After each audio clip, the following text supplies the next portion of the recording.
राज्य कार्यकारी सभापति विजु छात्र जनता दल। ये देखंतु 2 वर्ष हेलाणी लोकों को मिछ प्रतिश्रुति दे भारतीय जनता पार्टी सरकार ओडिशा रे आसीथिले एवं 2 वर्ष मध्य लोकों पाखे तांकर मिछ प्रतिश्रुतिर मुखा खोली गलानी।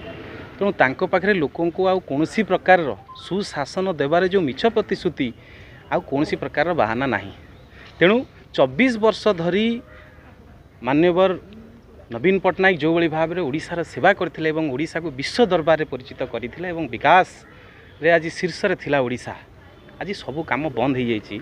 से भली जड़े विकास पुरुष को नवीन बाबूंकर चरित्र को विकृत करने भारतीय जनता पार्टी तरफरु एवं भारतीय जनता पार्टी सहित जड़ित थिबा जो युवक माने बदनाम करने चेष्टा करचंती नवीन बाबूंकर चरित्र को सेटा आज आम आसीथिलु।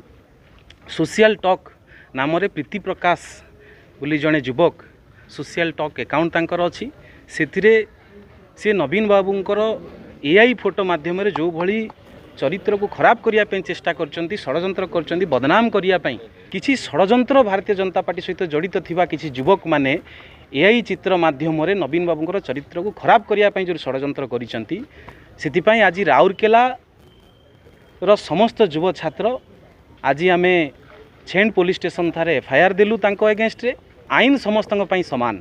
यही जो नवीन बाबू को जो बदनाम करने षड्यंत्र करा जायछि केबे बर्दाश्त करा जीवो नाही। तेणु आज आम आईआईसी को भेटिलु एफआईआर देलु एवं यथाशीघ्र कार्यानुष्ठान ग्रहण करिवे बोले आईआईसी मध्य प्रतिश्रुति देले एवं आमर आईन उपरे भरोसा अछि।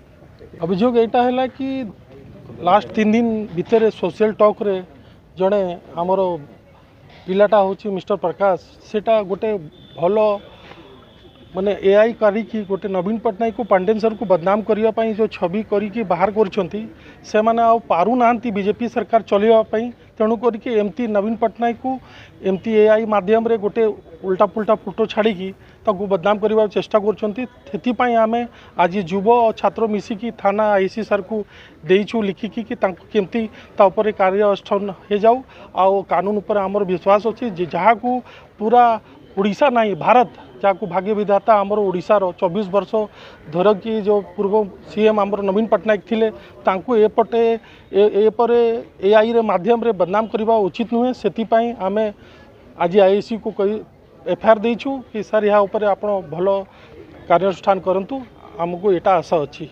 Thank you.